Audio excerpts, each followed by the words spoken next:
Hi guys, it's Fern here from MPT and I have the lovely Bridgitte here with me today. So Bridgitte has competed with us twice now. She is in the stage of her second prep at the moment. So I've just got her coming in to talk about her first experience with her prep and just to give some advice to anyone else that is competing at the moment. So Bridgitte, give me a little rundown of where you're from and your background and everything. So I have come from a training background before. Basically, when I started training at MPT, I'd never lifted a weight before. It was the first time I'd ever touched a dumbbell or a barbell. I didn't even know what half of the exercises were. So everything I know I've learned from here, and I've just loved it since day one. I just loved the feeling of training, getting stronger. I like being able to do things for myself and being fitter and happier and healthier. So I've just absolutely loved training. And when Fern first suggested to me that I should do a competition, I laughed at her and I said, I don't think so. I don't think that's a very good idea. And then I had a body comp scan done, and the person that did my scan said I should do one. So I listened to them, and I came back to Fern. I said, okay, let's do this. So I think I only gave Fern 12 weeks, which wasn't very fair. And it was a very crash prep for me. But yeah, I obviously came onto stage and looked quite good and placed second and had a really good time. Loved it so much that I wanted to do another one, but that was 3 weeks later. So probably wasn't again the best situation to put Fern in. But I did it anyway, and yeah. Cool. All right. Beautiful. So going back to obviously your first comp prep, so you said that 12 weeks probably wasn't long enough for you. So give me a bit of a rundown of what you sort of went through and what it was like for you. So it was hard for me because my family weren't very supportive. They didn't understand at all what I was going through, and my moods were quite up and down. I found it pretty hard. And no one really understood. I didn't know what I was in for, and my family didn't know what they were in for, and I guess I convinced myself that I was okay, but I wasn't. Yeah, so it was really hard. It was hard the first time, and I didn't know what my body was going through. Everything changed so rapidly. When you say it was hard, what aspects of the training, the nutrition, the mindset? Training was never hard for me. I always enjoyed that. Eating, it seemed easy at the time because I was just following a plan. But just mindset, like my body was changing and I wasn't used to it. And one day I thought I looked really great, and the next day I thought I looked really skinny. And I think you just look in the mirror and don't see what is actually there, and it's really hard. Yeah. Can you remember like how much weight you lost or how much body fat you lost? I think I lost all up since I've been here. I think it was around 23 kilos. So I started at around 80 and I got down to 57 on stage for the first time. And what are you at now? About 63 kilos. Cool. So you're 50 kilos heavier this Yeah. And I clearly got more muscle. Yeah, definitely look a lot better than last time, and really happy with my condition at the moment. So beautiful. Okay, so go back to your first prep. The week prior, so obviously you're excited about your comp, and then you're also excited about getting back into normal routine. So can you remember what it was that you said to yourself on how you wanted to eat and train post-comp? I said to you that I just wanted to have one bad meal a week, and that didn't happen. In my head, all I just wanted was cake, because my birthday fell in my prep. I convinced myself in my head that I needed cake, and I don't know, I had this really idea that all I wanted was cake.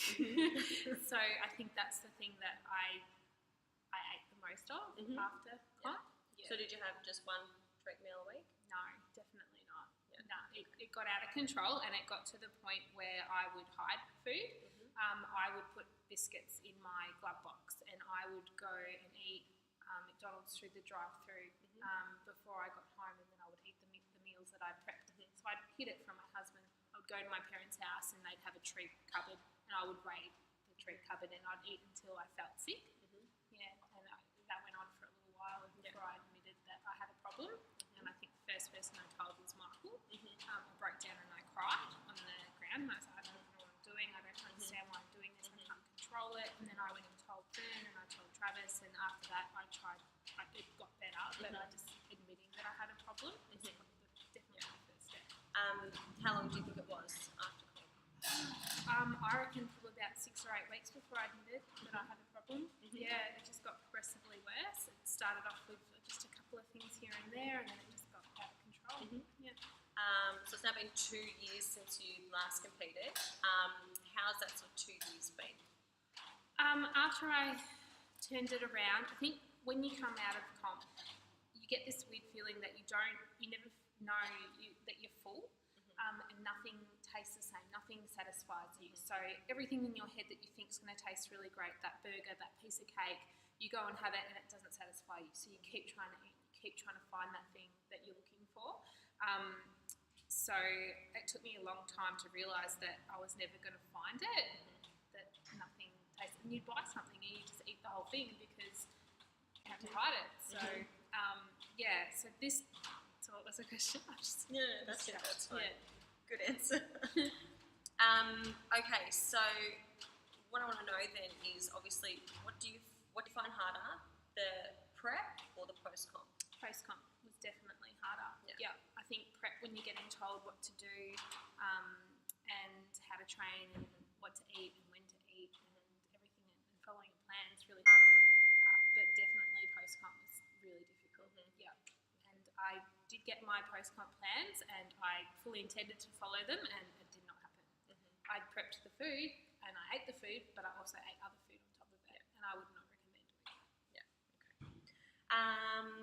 Okay, so maybe also give me a rundown of what you might have eaten in a typical week. This is post-comp, so within those first 6 to 8 weeks. I ate everything I got told to eat, and I just added extras in when people weren't looking. Yeah, definitely. Every day? Not every day. Some days I would have a run of good 2-3 days where I would follow the plan.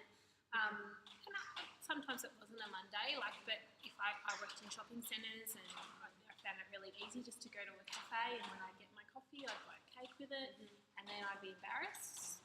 I wouldn't go back to that same cafe and I'd go to a different cafe and I'd get a different cake and eat that too. And then just Nando's and burgers and whatever I could get my hands on.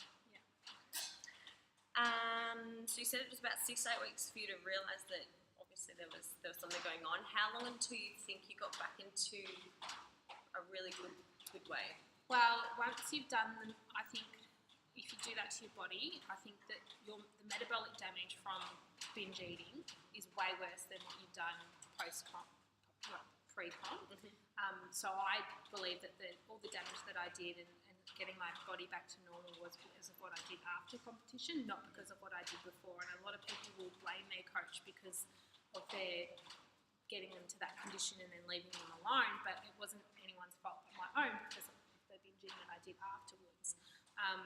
And I reckon it took a good year for my body to get back to normal and to be happy with my body and to look in the mirror and say, yep, I'm really happy with my body.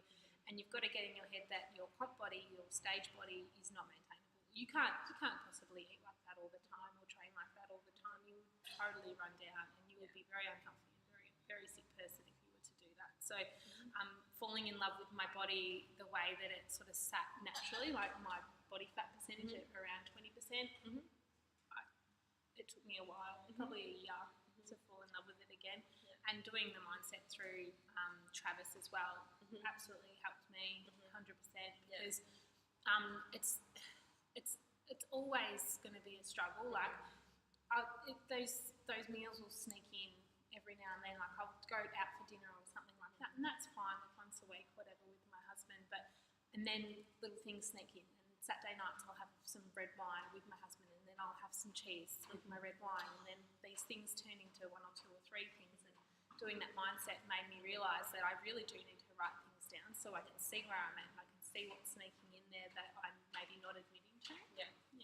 Cool. So obviously you said that you got back into a healthy mindset after about a year, so you did Trav's mindset thing. What other sort of tips did you find really helped you get back into that? Just admitting that I had a problem.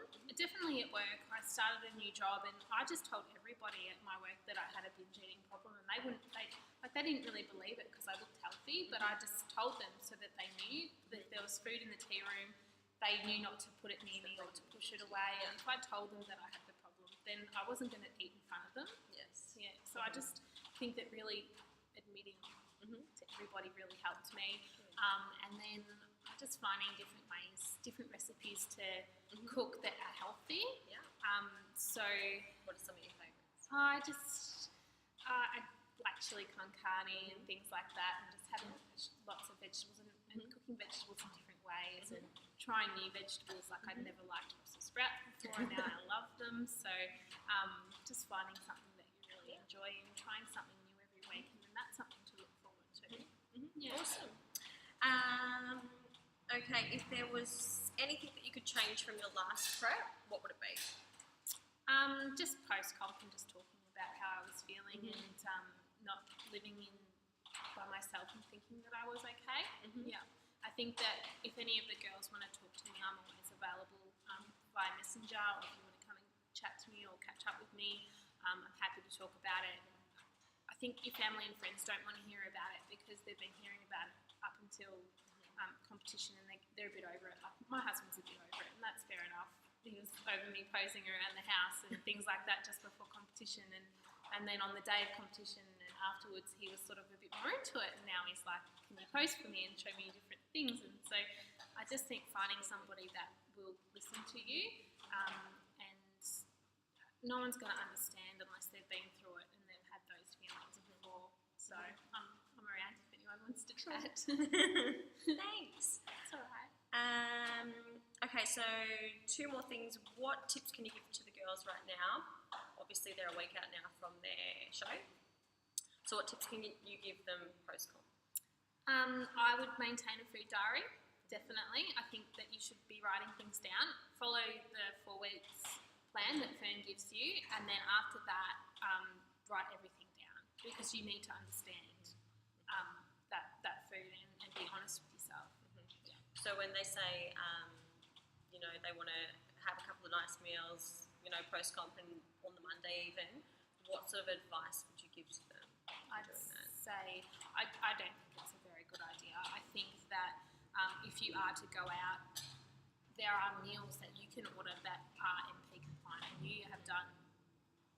You've been training and you've seen the meal plans. Like, you understand that 100 grams of protein and 1 to 2 cups of vegetables is a normal meal, and there are not many menu options when you go to a restaurant that comply to that. Like, I will often go to a restaurant and look on the menu and order fish and vegetables with no potatoes, because I know that that's the best option. But even still, your fish is cooked in butter and it's not the best option for you, and you might get 200-300 grams of fish and then all of a sudden that creeps in, and then you order dessert. So I just think that you've got to be really mindful of what you're ordering and honest with yourself, definitely. Yeah. Because it's easy to say, oh, it's not bad, it's one meal, but one meal turns into a lot more than one. Cool. Any other advice that you want to offer before we finish up? Just be confident on stage and believe in yourself, and just enjoy the experience, because it is a lot of fun. And I loved it. It took me 2 years to do another comp, but I would do another one in a couple of years' time. I think that having a focus after comp as well, because you've had that one thing to concentrate for so long, you need something else to concentrate on. So even if it is just writing down your meals and like saying that you will get 95% compliance, and making promises to yourself and rewarding yourself with other things in food, maybe buying yourself a new outfit or something like that. What's your goal post-comp? Just to put on more muscle. I just want more muscle all the time. I love that I've made so much progress in that time, and I just want to make more progress. Yeah. So and that's it. That's my goal. Is just to put on more muscle and then maintain just a healthy body fat and a healthy relationship with food. Yeah. Definitely. Cool. Yeah. Thank you. No worries. There you have it, girls. Enjoy. Hope you got some good information. All right. Bye.